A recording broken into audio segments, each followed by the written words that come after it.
Welcome to the Three Martini Lunch. Grab a stool next to Greg Columbus of Radio America and Jim Garrity of National Review. Three Martinis coming up. Hey, really glad you're with us for the Wednesday edition of the Three Martini Lunch. Your stool awaits, and we have good, bad, and crazy martinis for you today. And Jim, the first one I think actually has elements of all three. It's officially a good martini, and let's face it, the odds of us getting a lot of good martinis from HHS Secretary Javier Becerra are pretty remote. So anything that even wanders into that general neighborhood, we're probably going to chalk up as a good martini. But no, Secretary Becerra told an annual ministerial meeting of the World Health Organization yesterday, and you talk about this at length in the Morning Jolt, that international experts should be given, quote, the independence to fully assess the source of the virus and early days of the outbreak. Some folks are fuming because it still looks like the Biden administration is passing this off to the quote-unquote international community, and they still think the WHO perhaps is competent or honest enough to actually get to the bottom of this, which I think we would agree at this point that they're not. But what we're seeing here, Jim, is a pretty strong movement to at least consideration, if not almost embracing of the idea that there may have been a leak from one of the labs in Wuhan that started the whole coronavirus pandemic. As time has gone on, the idea of the wet market seems to have lost a lot of steam. And now you've got Fauci saying he's not ruling it out. He's always kind of couching things in vague language like that. But now you've got Becerra doing it. As you point out in the Jolt, you've got a lot of journalists who, a few months ago would have told you were crazy and a conspiracy theorist, and in your particular case, they probably did. Jonathan Chait, Matt Iglesias, Glenn Kessler, Zachary Wolf, and now suddenly this idea has more legs. And so that's the crazy part, I think, is that all of a sudden a lot of people are giving this credibility, even though there hasn't been any sort of bombshell public report here. So how do you reconcile all this, and how significant is Becerra's comment? By itself, listeners of this podcast could legitimately say, Jim and Greg never cared that much about what Javier Becerra thought before. Why do they care now? And that's true enough as far as it goes, but this is effectively U.S. government policy. And Becerra saying this to the World Health Organization basically is saying, we believe this question is still unresolved. And kind of, nudging the World Health Organization that they don't have faith in how the investigation has gone so far because China has not turned over some of the raw data that the World Health Organization requested, and they had all kinds of restrictions and monitoring of them when they went to Wuhan earlier this year. There's a strategy in the Biden administration's mindset that if we are nicer to the World Health Organization, President Trump famously announced that the U.S. would be withdrawing from it, that somehow the World Health Organization will get their acts together and do a better and more thorough investigation and look seriously at the possibility that the outbreak of a severe respiratory illness that resembles coronaviruses found in bats could have come from one of the two laboratories in that city that was researching coronaviruses found in bats. Occam's razor has been pointing at this thing from the very beginning. Now, I think what I don't quite get is why the Biden administration thinks the World Health Organization, that has been, by and large, bowing and scraping to China as if they were, John Cena or something, or as if they were LeBron James or something like that. That basically, what's going to change? What is going to make the World Health Organization, say, all right, that's it, enough of this nonsense, Beijing. We're doing a full investigation, or else we'll write a strongly worded letter. I don't even know what leverage the World Health Organization would have over this. I think if you're going to have a real investigation, it can't happen at the World Health Organization. I don't even want to say the whole organization is too compromised, or you just want to say that they're too slow moving. They're too, I think the World Health Organization just prioritizes happy talk and consensus too much. And Beijing just knows how to press their buttons and to get, to make them back down and, try to agree to half a loaf and agree to these cockamamie theories that it came from imported seafood and nonsense like that. So I don't think the World Health Organization is going to do it. I think it's going to have to be led by the U.S. And probably from the U.S. intelligence community. There have been some concerning reports the Biden administration shut down a State Department effort investigation They're moving in the wrong direction. Basically, if we want this job done right, we have to do this ourselves. But I'll make one observation. You see this comment from Becerra. You see this comment from Dr. Anthony Fauci. You see this comment from the 18 scientists who wrote to Science magazine, the Washington Post editorial board, and this sudden, intense, whiplash-inducing change in the conventional wisdom around this. One of my all-time favorite pieces, and one I think is worth keeping in mind as we examine news events going forward. Mickey Kaus, who used to write Kaus Files, used to be at Slate, I think he's now independent, had this concept he called undernews. And what it was this idea, he pointed to John Edwards' affairs as a good example of this, some of the Jeffrey Epstein stuff. The idea of when you start seeing tones in news coverage change, but you can't tell why. And the Mickey Kaus idea is that there are these rumors, there are these ideas, things that are known but that are not yet publicly known. And that various people start changing their positions and hedging the bets they've taken because they know that at some point this information is going to come out. It's almost like news hot take insider trading, right? The idea that, who knows, maybe Fauci or Javier Becerra or somebody else in either the U.S. government or in some sort of international health organization or somebody out there knows there's another shoe that's about to drop. I don't know if that's the case. I don't like betting on this sort of thing. We have had a few pieces of information in the past couple of days, couple of weeks, couple of months that have complicated things. I think the Wall Street Journal reporting that 3 folks at the Wuhan Institute of Virology were hospitalized in November 2019. Now, the argument from the Chinese government is, well, they didn't have COVID-19.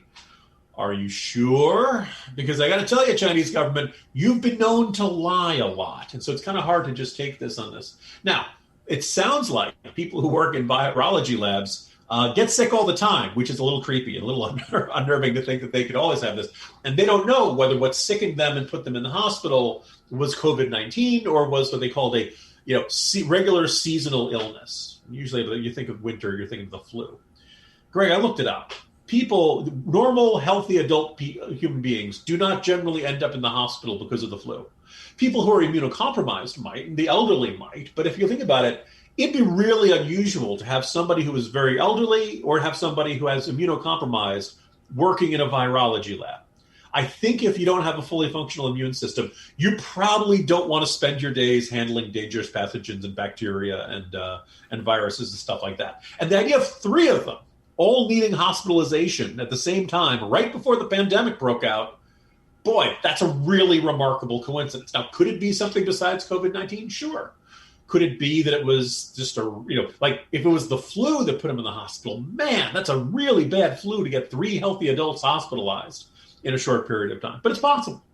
But bit by bit, the circumstantial evidence keeps adding up here. And I do wonder, when you see Becerra taking this line and you see this sudden abandonment of the tone of, this is a debunked conspiracy theory and only nut jobs like Donald Trump and Tom Cotton and Ted Cruz are doing this kind of stuff.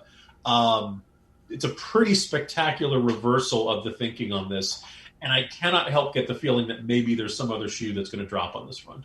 Yeah, you'd certainly think so, because don't forget, not only were we told that the possibility of a lab leak was insane, I mean, people were pilloried publicly for even reminding us that the virus started in China.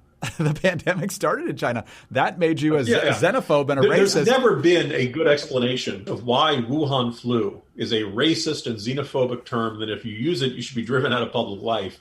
But it's perfectly okay to refer to the Brazilian variant, the South African variant, the UK variant. Yes. For some of the variants, it's perfectly okay. And here's the thing. Let's say a new variant shows up in like Shanghai. Are we allowed to call that one the Shanghai variant, or is that one racist and xenophobic too? There's no consistency here. Jim, we will find out. I mean, we've kind of assumed that the Biden administration would be pretty soft on China, so for them to drop the hammer on something like this would be pretty significant. But if the evidence does pile up and becomes public that it was in fact a lab leak, and all the denials and all the other rhetoric over the past year plus has only been to serve as a distraction and a lie. The you-know-what is going to hit the fan. If you don't like the you-know-what that your cat is leaving behind, the Kitty Poo Club is the product for you. Kitty Poo Club takes care of the more unpleasant parts of cat ownership so you can get back to loving your furry friend. Greg, that is the finest transition we've ever had on this podcast. Kitty Poo Club is a convenient all-in-one monthly litter box solution. Every month, Kitty Poo Club delivers an affordable, high-quality, recyclable litter box that is pre-filled with the litter of your choice. The boxes are leak-proof, eco-friendly, and have a fun design for every season. And when the month is up, you just recycle the box, and Kitty Poo Club will automatically deliver a new one to you. No more changing used litter, and no more cleaning the box. Now, you can customize your order based on how many cats you have and choose from 4 different litter types. Kitty Poo Club also offers a no-risk satisfaction guarantee, and you can easily customize or cancel at any time. And right now, Kitty Poo Club is offering you 20% off your first order, plus a free dome, free scoop, and free shipping when you set up auto ship by going to kittypooclub.com/martini. Just go to kittypooclub.com/martini and get that 20% off your first order, plus a free dome, scoop, and free shipping when you set up auto ship. That's kittypooclub.com/martini. All right, Jim, let's move on to our bad martini now, and let's stay in Asia but move a little bit to the west and over to Afghanistan. Biden administration, of course, announcing that we're going to be out of there entirely by September 11th of this year. I think there was a report just yesterday that we're about 20% of the way out totally, 25%, somewhere in there. And now the Taliban is already talking smack. Jim, this is from The Hill. The Taliban on Wednesday warned countries neighboring Afghanistan against hosting U.S. forces as the Pentagon looks for new locations to set up operations after a withdrawal from the nation. The U.S. is anticipated to fully withdraw its forces later this year, but observers have speculated that the military will set up shop elsewhere in the Middle East or South Asia to maintain a presence in the region. In a statement, the Taliban issued a clear warning that, quote, misfortunes and difficulties could befall countries that decide to host U.S. troops. Quote, foreign forces are the root cause of insecurity and war in the region and the greatest tragedy that everyone has witnessed in the last 20 years. Especially our afflicted people who have suffered and continue to suffer more than anyone else, we urge neighboring countries not to allow and grant anyone such a concession. Jim, I think we would argue strongly that they are the ones responsible for the misery over the last 20 years and certainly the misery that we suffered 20 years ago and beyond. This is not the rhetoric of an organization that is planning to abide by whatever terms are in place once the U.S. is gone. I think they are pretty clearly have ambitions in their own borders, and it looks like beyond, too. Yeah, look, if you don't want U.S. forces invading your country, step one is don't host an Airbnb for terrorists who want to kill Americans. That's pretty straightforward right there. I completely understand why so many Americans are exhausted of Afghanistan. Notice I say not the war in Afghanistan, because we haven't had a U.S. fatality since, I want to say, late 2019. It was pre-pandemic. It's not a shooting war anymore. We can argue about whether it's worthwhile. We can argue about whether the size of a U.S. military presence that is necessary. And you can justifiably argue that one of the things that have been relatively quiet over there, and the Taliban has not been trying to kill Americans, is this agreement for a long-term eventual U.S. withdrawal, but it still seems like I do see people who feel like their rhetoric on Afghanistan hasn't been updated since about 2010. That having been said, what is the worst-case scenario for us? Whether you want to stay, whether you want to leave, the worst-case scenario is that Taliban goes back to hosting, if not Al-Qaeda, some other extremist Islamist organization, and that extremist Islamist organization, concluding that we are the great Satan, launches attacks against Americans again, and we find ourselves right back to where we were on September 10th, 2001. If we leave, everybody wants to make sure we never have to go back again. Now, right now, based on what we're seeing from the Taliban, does it look like they've learned anything? Does it look like they're changing their behavior? Does it look like they have changed their attitude and their policy and their cooperation with Al-Qaeda and other like-minded Islamist extremist groups? There is not a single iota of evidence that anything has changed about the Taliban. And right now it looks like we are right back on a path to get right back to September 10th, 2001. Maybe it'll happen during Biden's term. Maybe it'll happen towards some future presidency, where another Islamist terrorist group operating out of Afghanistan launches an attack and kills Americans, and we're right back where we started again. Yeah, I don't know exactly what to expect and how soon it's going to happen, but I think there's going to be a lot of chaos in Afghanistan pretty quickly after we leave, and that is not good. And I'm also very concerned about the people that helped us in Afghanistan and what's going to happen to them once we're not around to protect them. Doesn't mean we don't have to wrap things up or that it's necessarily a terrible decision, but there are going to be consequences to this decision, and some of them could be very ugly. All right, let's talk about something far more comfortable than that, and that is the wonderful products at MyPillow, and specifically the pillows themselves. As I mentioned a couple of times already this week, I got my first MyPillow long before they were a sponsor. My wonderful mother-in-law gave it to me for Christmas or a birthday, I believe. And so I tried it out, and immediately I knew it was the pillow for me. Far more comfortable, best for my neck, best for my shoulders, just a great rest. And now you can refresh the pillows of every room in your house because the premium MyPillow is at its lowest price ever. Their current offer, for a limited time, you can get a queen-size premium MyPillow for only $29.98. King pillows are just $5 more. The premium pillows never go flat, and they give you the best night's sleep every night. They're made in the United States. They have a 60-day money-back guarantee and a 1-year limited warranty. Go to MyPillow.com and click on the radio listeners square. Enter the promo code Martini or call 800-874-0104. And while you're there, take advantage of the deep discounts on all MyPillow products, including the Giza Dream bed sheets and the new My Slippers. Get your premium MyPillow today for only $29.98, but only with our promo code Martini. So call 800-874-0104 or visit MyPillow.com today. All right, Jim, things are opening up as we head to our crazy martini. That's not the crazy thing. The crazy thing is how quickly people forget how authority and power obsessed their governors were not that long ago. In fact, in some cases, days ago. So let's go out to California and the polling there.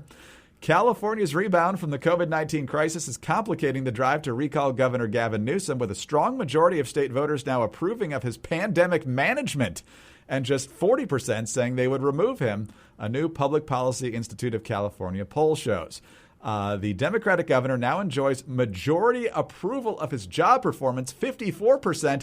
64%, Jim, support his handling of the pandemic. 57% are likely to vote no on the recall. So at 40%, I mean, you're not that far above just the GOP base probably in California. So, I mean, it wasn't that long ago that a lot of Democrats and independents were piling on to the recall challenge here. But by the time this gets to the ballot, it might just be a footnote because his numbers right now are looking great, unfortunately. Indeed, Greg. And I'm kind of left scratching my head because I'm very glad California's opening up. The folks who have businesses out there, parents who want to get their kids into schools, California had some of the most draconian restrictions in the country, had some of the hardest economic hardship in the whole country, some of those sweeping and oftentimes just not common sense, bizarre restrictions on their lives. They seem to be kept in place the longest, and Californians were justifiably angry under the mentality that this was being done ad hoc and arbitrary and not in terms of following the science. Because, in fact, after a couple early peaks, California did a pretty decent job for most of this year of getting it under control. And so, look, when you have a business that's been shut down or operating at limited capacity, you want to open up as quick as you can, as much as you can. And, Gavin Newsom seemed to be the primary obstacle to a great portion of that. Now, Gavin Newsom can read a poll, and I can't help but suspect that one of the reasons that the reopening process has accelerated in California is because Gavin Newsom thought this was going to cost him his political future. But it is utterly bizarre to see Californians, at least if this poll is accurate. Now, you and I have pointed out, a lot of polls were way off in 2020. At minimum, if you're a Republican, you can count on doing a couple of points better than the polls are suggesting on Election Day. So maybe we don't need to put that much. But boy, oh boy, this seems like a really fast shift compared to other polls we've seen not too long ago. And it's just kind of bizarre that everybody would be really mad about this. The stores reopen. And then they forget about why they were angry. I mean, I think the French Laundry incident is good reason to recall Gavin Newsom as much as any other one. Basically, if you're going to enact really strict rules on people, you have to live under those same rules too. But apparently, it sounds like the California electorate has the memory and the ability to focus of a fruit fly, and they just aren't going to worry about this too much. They're not angry about it. They're enjoying life. I don't begrudge anybody enjoying life, but remember who put you through the hardship in the first place. But apparently that's too much to ask out in California. Yeah, and we've seen before that people's opinions on recalls don't necessarily match up with what they think of the actual politician. I remember when Scott Walker was fending off the recall in Wisconsin, he fended off the recall pretty handily, even though the split in the state was pretty close on what they thought of him as governor. And in this situation, I'm not shocked that a majority of voters in a deep blue state want to keep their Democratic governor. But the fact that a strong majority think he's doing a good job and nearly 2/3 believe he's done a good job handling the pandemic is absolutely staggering. Real quick. Yeah, I mean, the best thing I can think of is that people who say, are you approving of a job? It is now a synonym for, is he your guy or not? Yeah. You're very rarely going to see people saying yeah, I voted for him. Yes, but no, he's doing very rarely will people admit the guy they voted for is doing a bad job. Yeah, exactly. And I think there was a story out maybe in Roll Call today or somewhere that showed that only 4% of members of the House had their district go for the other party's presidential candidate. So ticket splitting is becoming an endangered species. It's fascinating to watch in a lot of different ways.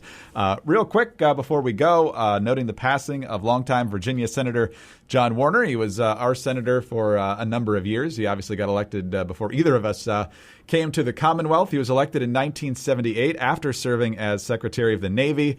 By most accounts, he was elected because people were enthralled by his wife, Elizabeth Taylor, at the time.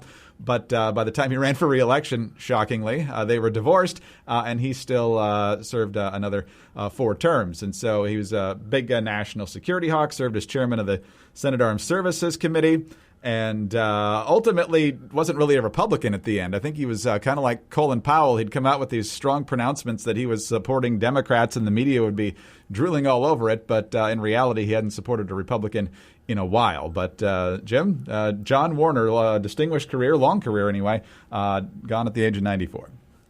Yeah, I mean, I've already seen several places this morning, and I mentioned at the end of today's Morning Jolt, the anecdote that George Mitchell, the former Senate Majority Leader, apparently sometime decades back, the Senate was doing a filibuster. They're going to pull an all-nighter. They're bringing in the cots.